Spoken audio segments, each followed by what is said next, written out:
मैं हूं गणेश। आप देख रहे हैं digital Hindustan smart news bulletin की शुरुआत बड़ी खबर के साथ। सुशांत सिंह राजपूत की तरह ही बिहार की एक और प्रतिभा मुंबई की माया नगरी के भंवर में गुम हो गया। मुजफ्फरपुर निवासी अक्षत उत्कर्ष भोजपुरी की कई फिल्मों में काम कर चुका है। 2 दिन पहले मुंबई के एक फ्लैट में उसकी लाश मिली। उस फ्लैट में रहने वाले लोगों ने जब परिजनों को इसकी जानकारी दी, परिजन यहां से गए तो लोगों ने इसे आत्महत्या का शक्ल दिया। परिजनों का आरोप है कि मुंबई पुलिस ने उन्हें इस संदर्भ में कोई भी मदद नहीं की। कई बार मुंबई पुलिस के पास गए, उन्होंने यह हत्या का आरोप लगाया, मामले की छानबीन और जांच करने के लिए कहा, लेकिन मुंबई पुलिस इस पर कोई संज्ञान नहीं लिया। आज जब अक्षत उत्कर्ष की लाश मुजफ्फरपुर पहुंची तो मुजफ्फरपुर के साथ साथ आसपास के जिलों के लोग में भी सनसनी फैल गई। उनके परिवार में कोहराम समझ गया। अक्षत उत्कर्ष लिट्टी चोखा नामक फिल्म में भी काम कर रहा था। इसके पहले भी कई भोजपुरी फिल्मों और भोजपुरी सीरियल में वो अभिनय कर चुका था। माना जा रहा था कि मुजफ्फरपुर और उसके आसपास के जिलों पे थीम पे आधारित कई फिल्में जो बनने वाली थी, उसमें भी अक्षत उत्कर्ष अपना महत्वपूर्ण योगदान देने जा रहा था। प्रशासन द्वारा ये जानकारी दी गई कि ये सुसाइड केस है, लेकिन जिस ढंग का वहाँ जाने पर देखा गया वैसा लगा कि ये प्री प्लान मर्डर है। क्या देखे आप? हम तो थे नहीं, चाचू उसके थे। वो रूम जो था वो नियमतः सील हो जाना चाहिए था। जिसमें घटना हुई जिस रूम में, वो रूम बिल्कुल खुला हुआ था। और जिस ढंग से बताया गया हम लोगों को कि वो पैर मोड़ के बैठा हुआ था और गले में गमछा था, तो वो हाइट जो था वो संदेहास्पद प्रतीत होता है। ये सीधे सीधे हत्या का मामला है। इंचार्ज थे, उनसे बात हुई, कई बार हुई। शाम में जब हमने उनसे बोला कि हम क्या ले जा सकते हैं, उन्होंने कहा कि हाँ आप सब ले जाइए और आप उसका जो सामान है जो स्नेहा चौहान के पास में है, आप वो सामान भी ले जा सकते हैं।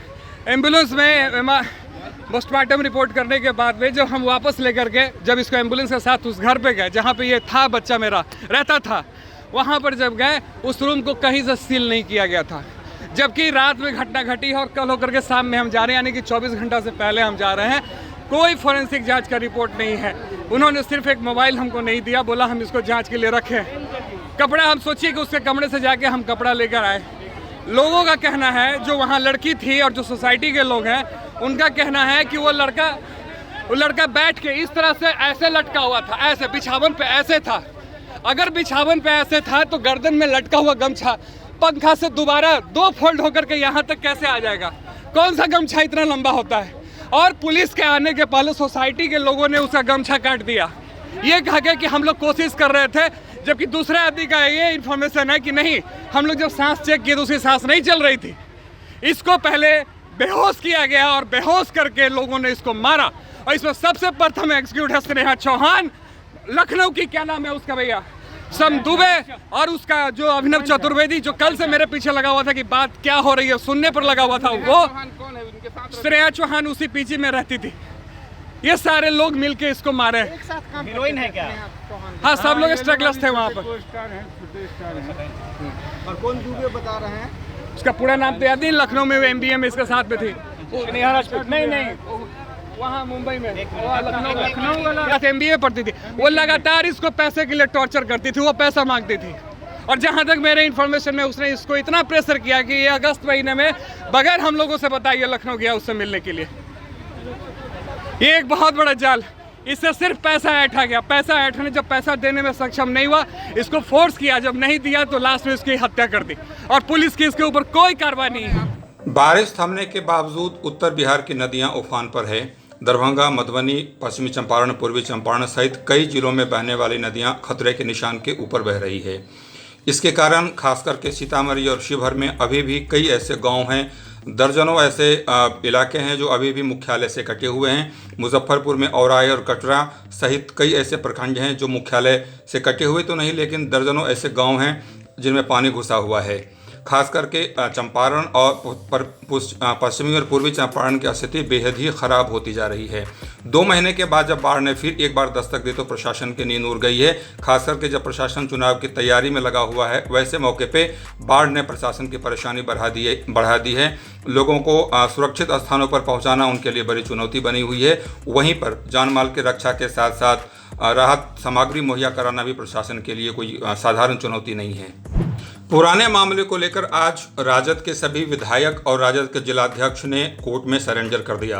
दरअसल लोकसभा चुनाव के दौरान राजद के वैशाली से प्रत्याशी रघुवंश प्रसाद सिंह की नामांकन प्रक्रिया में कुछ गड़बड़ी हुई थी, जिसके कारण उनका नामांकन खारिज करने की बात आ रही थी। उसके खिलाफ राजद के सभी विधायक, जिलाध्यक्ष सहित बड़ी संख्या में नेताओं ने कलेक्ट्रेट में धरना प्रदर्शन किया था। उस समय जिला प्रशासन ने राजद विधायक सहित अन्य लोगों के खिलाफ एफआईआर दर्ज की थी। वो मामला अभी भी चल रहा था। आज उस मामले में जब फिर से कोर्ट ने संज्ञान लिया, जिला प्रशासन और पुलिस ने उस पर कार्रवाई शुरू की, तो राजद के सभी विधायक और जिलाध्यक्ष ने आज कोर्ट में सरेंडर कर दिया। तत्काल उन्हें बेल मिल गई है। मामला फिलहाल टल गया है, लेकिन संभव है कोर्ट या चुनाव के बाद केस फिर से खुलेगा और आगे कार्रवाई अभी भी संभव है। बिहार में खास करके शिक्षक नियोजन की प्रक्रिया का विवाद से पुराना संबंध है। एक बार फिर नए सिरे से शिक्षक नियोजन विवाद में है। शिक्षक नियोजन खासकर की प्रक्रिया शुरू हो गई है। मेधा सूची जब जारी हुई, जब आपत्ति डालने की बात आई, तो इसका खुलासा हुआ कि खास करके डाक से भेजे गए आवेदनों को उसमें शामिल ही नहीं किया गया है। केवल मुजफ्फरपुर की बात करें तो 2000 से अधिक ऐसे आवेदन आए हैं, ऐसी आपत्तियां आई हैं, जिसमें अभ्यर्थियों ने यह आपत्ति जताई है कि जो डाक से उन्होंने आवेदन भेजे थे, लेकिन मेधा सूची में उनके नाम शामिल नहीं किए गए हैं। इसकी जांच शुरू हो गई है। जिला शिक्षा अधिकारी ने सभी प्रखंड शिक्षा अधिकारियों और जो नियोजन इकाइयां हैं उन्हें जांच करने का आदेश दिया है। साथ ही साथ कहा है कि जो आवेदन जिस तरीके, चाहे वो डायरेक्ट आवेदन आए हों या डाक से आवेदन आए हों, जितने भी आवेदन आए हैं सबकी मॉनिटरिंग होगी, सबके नाम फिर से रजिस्टर की जांच की जाएगी और वैसे सारे अभ्यर्थियों के नाम फिर से मेधा सूची में शामिल किए जाएंगे जिन्होंने डाक या किसी अन्य माध्यमों से आवेदन किए हैं। बीएड परीक्षार्थियों का इंतजार कल खत्म हो जाएगा। 30 सितंबर को बीएड प्रवेश परीक्षा का रिजल्ट आने वाला है। ललित नारायण मिथिला विश्वविद्यालय ने इस परीक्षा को कंडक्ट किया था, इसलिए उसी विश्वविद्यालय की वेबसाइट पर परीक्षार्थी अपना रिजल्ट देख सकते हैं। लंबे इंतजार के बाद कोरोना के काल के पहले, मार्च के पहले से ही बीएड प्रवेश परीक्षा लंबित थी, लेकिन कोरोना की प्रभाव कमने के बाद इसकी परीक्षा ली गई और कल इसका रिजल्ट आएगा। खास करके बिहार में 4 लाख से अधिक बच्चों ने यह परीक्षा दी थी। ललित नारायण विश्वविद्यालय ने इस परीक्षा को कंडक्ट किया था। मुजफ्फरपुर में केवल मुजफ्फरपुर में 30,000 से अधिक परीक्षार्थियों ने परीक्षा दी थी। रिजल्ट आने के बाद 3 चरणों में इसकी काउंसलिंग होगी। काउंसलिंग के बाद छात्र अपना नामांकन ले पाएंगे।